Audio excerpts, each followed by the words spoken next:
Olá, Porto Velho, querida e amada capital simpatia.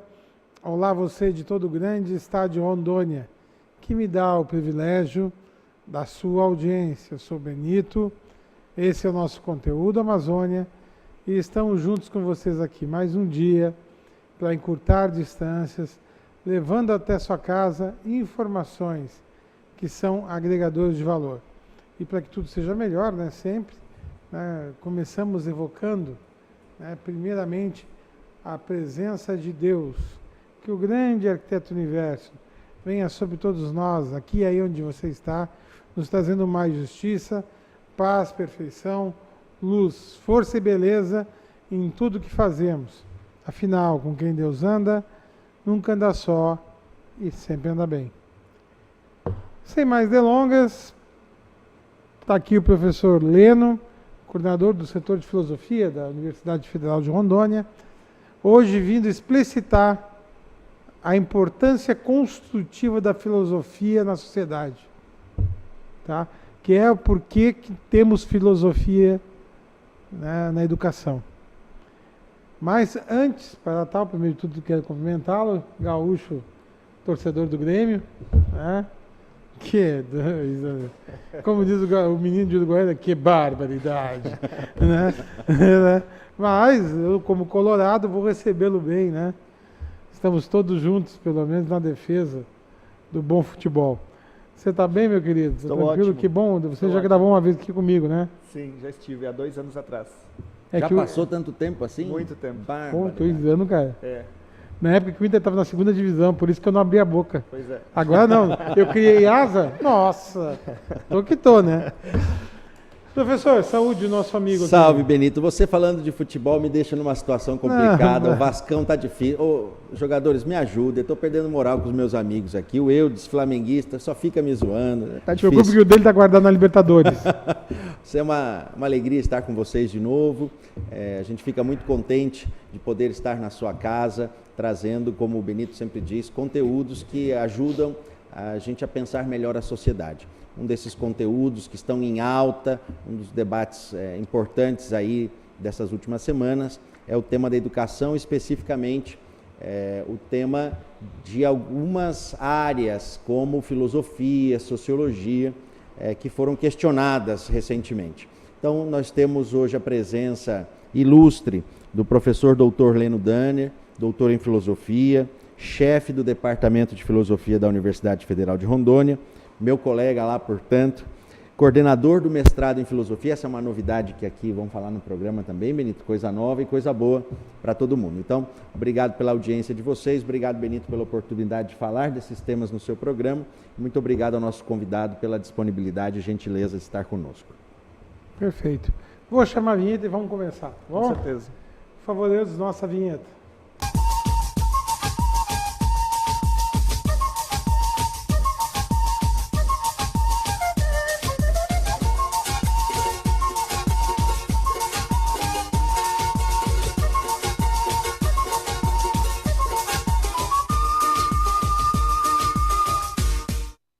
Estava aqui pensando, cara, vou sentir uma falta sua quando você ficar 6 meses na Europa tendo que fazer o pós-doutorado, que eu vou te falar, bicho.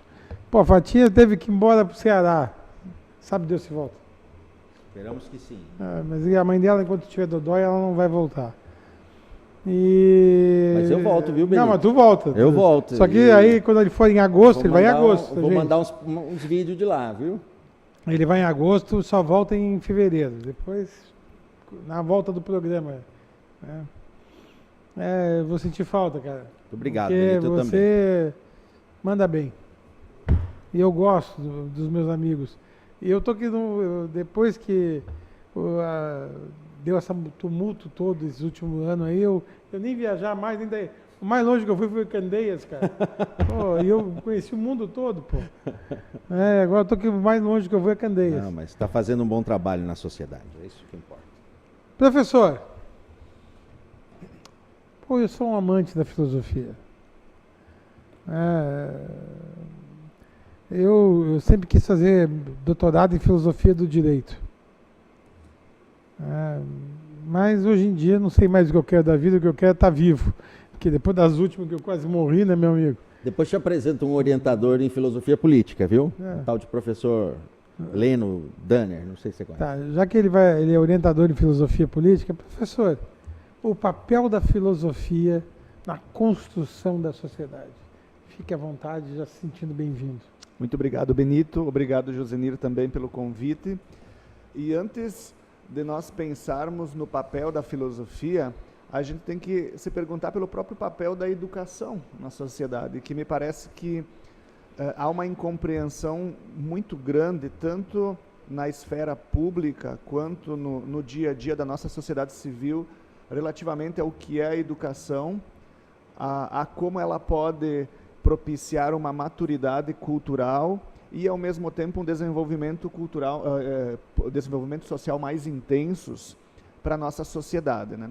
Então, o que eu percebo hoje é de que as políticas públicas e mesmo a percepção de um grande contingente de cidadãos e cidadãs sobre o sentido, o caminho e o modo como nós devemos pensar e efetivar a educação, ele se restringe, na maior parte das vezes, ou a aspectos eminentemente técnicos, como disse o nosso presidente, ler, escrever e arrumar um emprego, ou tem como foco a manutenção de certas perspectivas conservadoras no âmbito da cultura, no âmbito da esfera política. Lembrando que não é nenhum problema ser conservador, o problema é ser fascista ou intolerante exatamente com a diversidade. E a democracia é um guarda-chuva normativo amplo no qual cabe tanto perspectivas conservadoras quanto perspectivas mais abertas, se você pode fazer essa diferenciação simplista que eu estou falando. Muito bem, então, a educação democrática, ela tem esse sentido amplo de garantir oportunidades formativas, de mobilidade social para os indivíduos e os grupos sociais, e nós vemos como ela é importante nesse aspecto para aqueles grupos sociais mais vulneráveis, com oportunidades mínimas, esses indivíduos e esses grupos conseguem galgar posições sociais muito sólidas, certo? Mas também, como eu estou chamando a atenção, nós estamos eventualmente perdendo de vista essa dimensão moral, essa dimensão normativa da educação, certo? Que não se desliga, isso é muito importante, do aspecto propriamente técnico. Não há nenhum país que consiga desenvolver-se economicamente sem integrar politicamente, sem integrar culturalmente, sem integrar moralmente os seus cidadãos e as suas cidadãs, os seus grupos sociais, de um modo mais geral. Então, esse é um ponto que, na minha percepção, está tendo uma certa falha na nossa discussão, na nossa percepção do planejamento das políticas públicas e mesmo no nosso posicionamento como cidadãos. E é nesse aspecto que a filosofia e a sociologia, ou mesmo que as ciências humanas e sociais, de um modo mais geral, entram em campo.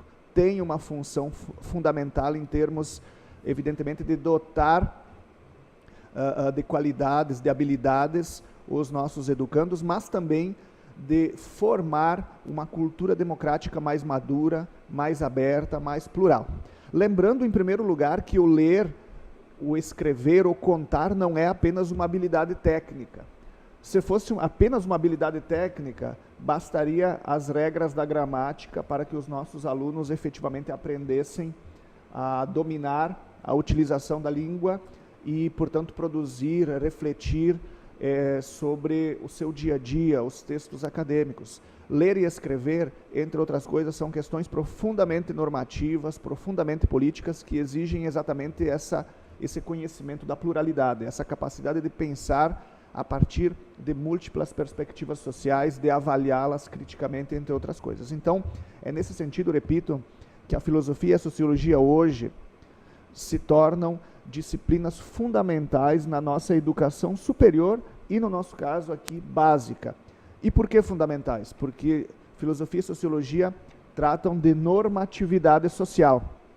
E isso significa que elas têm 3 áreas de atuação absolutamente fundamentais. A primeira delas, como eu estou chamando a atenção, é a área propriamente pedagógica. Nós trabalhamos com o desenvolvimento de metodologias, de práticas de ensino, de aprendizagem e de pesquisa, que são fundamentais, ou pelo menos que são necessárias dentro de um contexto de planejamento político acerca do desenvolvimento, acerca da inclusão, acerca da integração sociais. O segundo aspecto nós poderíamos chamá-lo de político, uma vez que nós, enquanto uma perspectiva científica institucionalizada, buscamos refletir sobre modelos institucionais, práticas e valores que podem efetivamente garantir um mínimo de inclusão, um mínimo de harmonia, um mínimo de desenvolvimento social. E o terceiro aspecto eu chamaria de científico.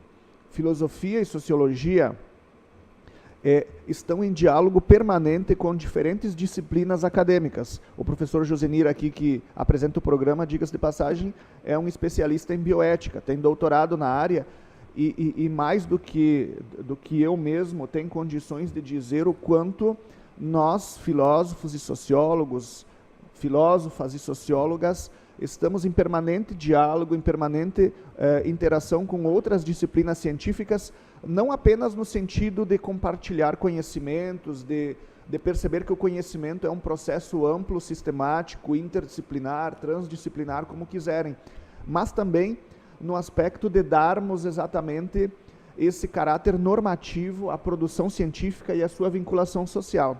Eu repito, é um grande equívoco reduzir a educação e a ciência a um aspecto eminentemente técnico, como se educação em primeiro lugar e ciência em segundo desenvolvessem regras, metodologias de produção de coisas, pura e simplesmente. Nós sempre lidamos com formação humana em qualquer âmbito da ciência e, em particular, então, sendo mais genéricos, no que diz respeito à atuação das instituições frente à sociedade civil. E, portanto, aqui, a grande tônica da educação ou deveria ser exatamente essa formação normativa de que eu lhes chamo a atenção. Reflexividade, capacidade de pensar a pluralidade.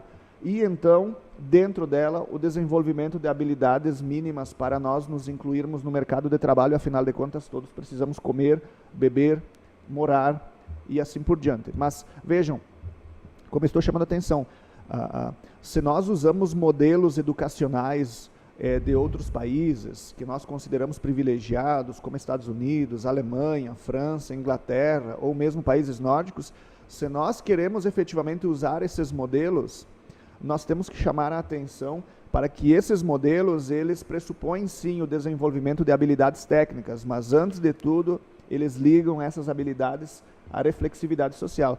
É como acontece ultimamente com muitos personagens políticos ou cidadãos e cidadãs que admiram, por exemplo, o Trump, o Donald Trump, presidente dos Estados Unidos, o que não é nenhum problema, diga-se de passagem. Mas admiram ele exatamente no aspecto equivocado, numa caricatura, porque o Trump, pessoal, é uma coisa que eu admiro no Trump, que eu admiro, por exemplo, nos políticos norte-americanos. Nunca nenhum político norte-americano disse que se não fosse eleito, ou os militares deveriam tomar o poder, ou, por exemplo, que a democracia tem como centralidade exatamente uma gestão militar. O Trump, como bom liberal, é exatamente aquele que acredita que o Estado democrático de direito é o cerne, ganhe ou perca. Então, por que eu dei esse exemplo? Exatamente nessa dinâmica. Se nós queremos nos espelhar em outros contextos, e isso em vários aspectos, mas principalmente no aspecto educacional, não podemos esquecer que educação se faz com humanidades e com desenvolvimento de habilidades técnicas, e isso de maneira integrada, porque essa questão ela é importante não apenas no âmbito do trabalho, ok? Eu me lembro de uma situação há um tempo atrás de que um médico propôs que se matasse a falecida esposa do ex-presidente Lula. Não sei se vocês lembram dessa situação. Então, quando nós vemos esse aspecto, nós temos condições de perceber exatamente o tipo de contradição que está por trás desse processo formativo e dessa questão da atuação no mercado de trabalho. Portanto, separar formação técnica e formação humanística, inclusive com o pressuposto de que formação humanística não serve para nada, não potencializa o próprio desenvolvimento social, é um equívoco que gera essas aberrações em setores sociais que me surpreende, me surpreende muito, porque tem uma capacidade de uma aura, uma visibilidade muito grande, como é, por exemplo, esse profissional de medicina. Lembrando que, claro, os médicos em geral, as médicas em geral, não se reduzem a esse caso específico. Né? Professor, enquanto o senhor estava falando e falando muito bem sobre o tema, foi surgindo aqui um monte de exemplos, né? Okay. Eu queria comentar um exemplo, né? Um tempo atrás, uns anos atrás, em uma conversa com um cientista até destacado, ele me dizia, olha, você vai me desculpar, Josenir, mas filosofia não serve para nada, é a ciência que toca o mundo. Aí eu falei, ok, define o que é ciência para mim, doutor. E o cientista não conseguia definir ciência, porque quem faz isso é a teoria do conhecimento, uma área da filosofia, né? Então, naquele momento, eu mostrei para ele que, sem filosofia, nem ele, que tinha destaque na prática científica, sabe de fato o que estava fazendo, né? Então, o primeiro elemento, né? A filosofia é fundamental para situar os diversos tipos de conhecimento, né? E dicas de passagem que nós, no âmbito da filosofia, inclusive nas disciplinas de teoria do conhecimento e filosofia da ciência, em particular nessa última, filosofia da ciência, temos como grande constatação dos próprios historiadores da ciência que, efetivamente, a ciência contemporânea, ela perdeu de vista essa fundamentação filosófica da sua constituição e da sua prática. Portanto, se faz ciência com pressupostos não reflexivos em muitas situações. E mais ainda, né, a metodologia científica é fruto da filosofia. Né? Quem estuda filosofia sabe que a ciência se organizou como tal a partir do pensamento de filósofos, né? Outra coisa interessante que o senhor falou e veio à tona, o Brasil, neste momento, está procurando, né, Benito, ser parecido com os Estados Unidos. Pronto, no campo filosófico poderia ser, porque os Estados Unidos hoje é o país mais bem conceituado, tem os cursos de filosofia mais bem conceituados no mundo, né? Então, se a gente quer ser que nem os Estados Unidos, vamos investir em filosofia, porque lá eles tratam isso como uma coisa importante. Estados Unidos e Inglaterra, hoje, se você procurar nos rankings aí, são considerados os lugares onde tem as faculdades de filosofia mais destacadas, né? Outro tema interessante que o senhor falou é ligado à ética, né? A bioética e tal. As novas tecnologias estão andando de mãos dadas com reflexões sobre a sua utilização. A bioética trabalha com isso, a filosofia da tecnologia se debruça sobre isso, né? De tal modo que, se a gente não tem uma formação ética sólida, por mais que o nosso desenvolvimento científico cresça, a utilização da ciência não está garantida para o bem. Então, uma série de elementos interessantes que poderíamos falar aqui, né, professor? Mas eu também quero perguntar sobre a situação da filosofia aqui no Estado, o que é que está acontecendo. O senhor é chefe de departamento lá do Departamento de Filosofia da UNIR, e eu sei que tem novidades aí também para mostrar para a população. Né? Tá, mas isso vai ser depois do intervalo comercial, tá bom? Com certeza. Tem que aproveitar esse gancho dele aí, porque eu estou deixando vocês dois conversar, que é briga de cachorro grande. Não é briga não, aqui nós dois estamos latindo para o mesmo lado. Não, mas o bom combate... Os três estamos latindo para o mesmo lado. O bom combate é uma briga constante pelo aperfeiçoamento, meu querido. Olha aí, tá vendo? Tá? Vocês estão travando aqui o bom combate. Exatamente. Né? Que é o combate, não é os dois, um contra o outro.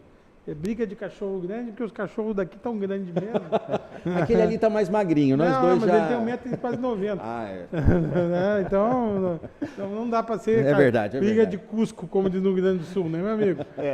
Não dá para ser. Então, briga de cachorro grande, mas não quer dizer que é um com o outro, pode ser contra esse mar de desventuras que tomou conta da educação e da sua administração central para o Brasil. Né? Sim. Que isso aí parece o comunismo ao contrário. Então, o que está acontecendo no Brasil. Mas tá bom. E que aí tem um outro nome, que é fascismo, né? Deixa quieto. Né? Nazismo seria assim, né? Mas... No próximo bloco você repete a pergunta e nós concluímos a entrevista dessa forma. Tá bom, meu querido? Jogo rápido. Continue comigo. É no lá. Outro cá.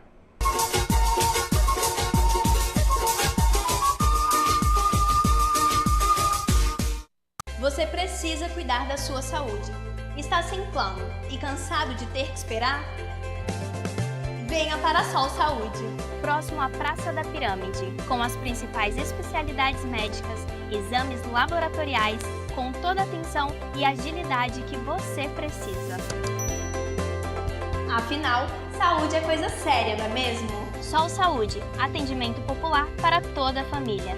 3213-0163. Você nunca ficou preso às fronteiras e sempre quis mais. A sabedoria sempre foi importante para você e o conhecimento nunca esteve tão próximo. Com São Lucas, sua formação te deixa muito mais perto das suas conquistas, mas é você que está no controle. Qualidade do ensino São Lucas, disponível em todo o Brasil. Inscreva-se no vestibular São Lucas. A marca do conhecimento, agora sem limites. A Fonoaudiocenter atende crianças até ao idoso, realizando avaliação audiológica completa, teste da orelhinha, teste da linguinha, avaliação em terapia fonoaudiológica nas áreas de voz, motricidade orofacial, fala, audição, linguagem oral e escrita, e também dá apoio àquelas crianças que estão em processo de alfabetização ou que estão em dificuldade de ser alfabetizados pelo método das boquinhas. Agende uma avaliação, venha nos visitar.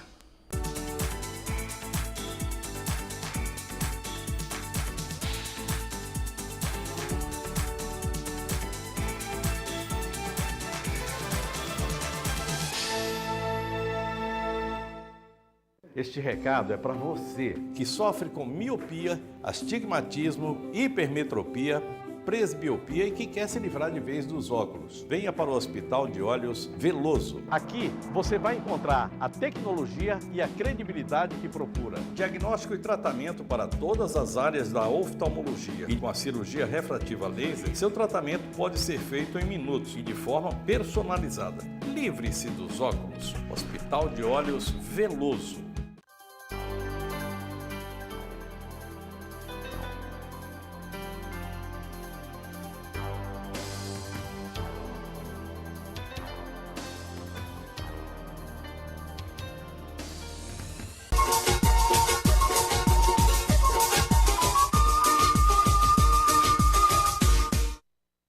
Bom, vamos lá. Nós estávamos aqui tirando uma onda com o autoproclamado reitor da universidade, mas não importa quem é, só quem estuda lá que sabe.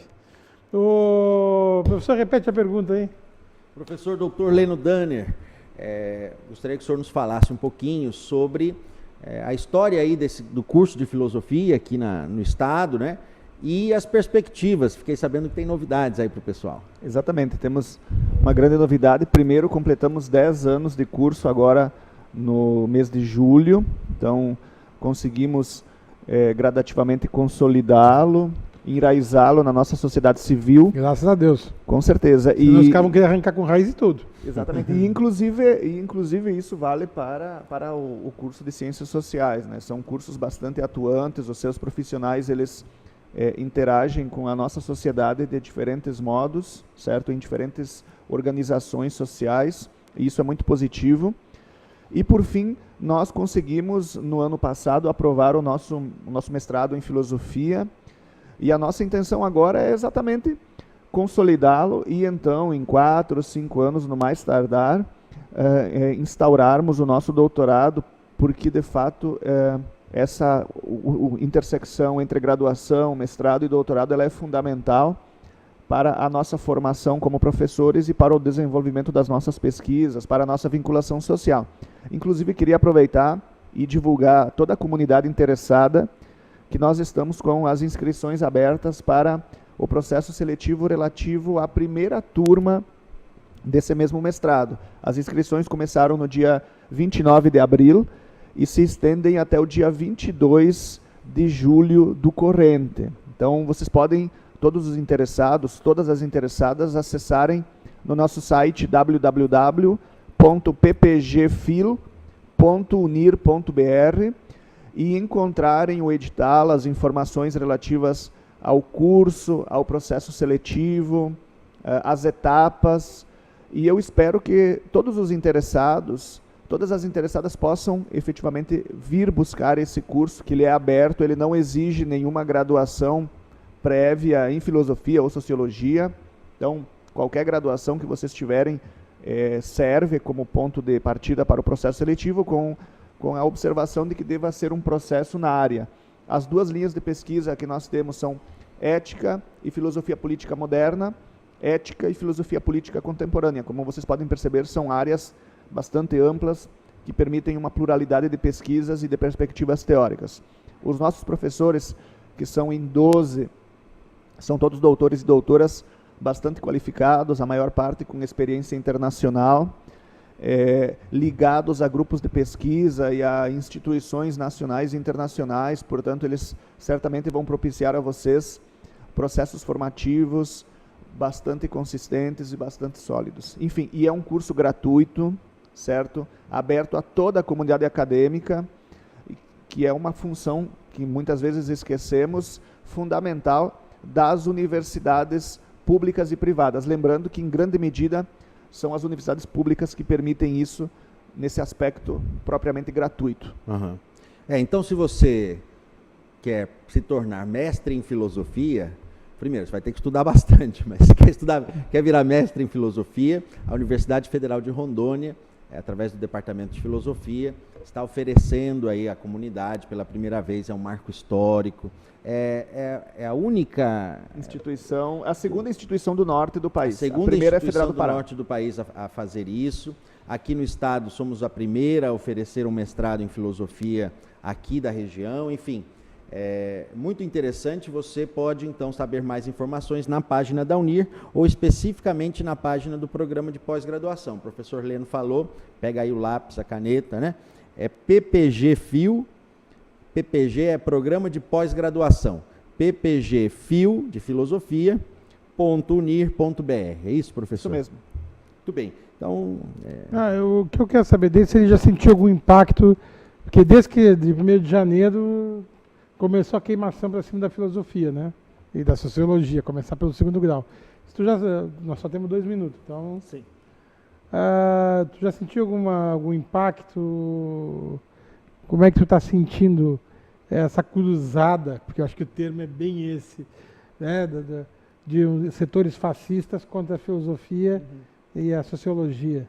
Em primeiro lugar, como profissional, como professor da área, eu estou acostumado a lidar com esse descrédito relativamente ao nosso curso, ao trabalho do professor de filosofia, da professora de filosofia. O que me chama muito a atenção é a cruzada anti-intelectual que se vê na postura de muitos políticos, de muitas lideranças sociais, de muitos cidadãos e cidadãs. Essa cruzada anti-intelectual que me incomoda, porque ela significa que você abdica de discutir temas políticos por meio de uma abertura, de um reconhecimento do seu adversário, se esse for o caso, como alguém que tem condições de enunciar algo de positivo, de realizar uma crítica social. Então, essa recusa do pensamento é o que me incomoda, essa ideia de que o que vale mesmo na vida é ler, escrever e ter um trabalho.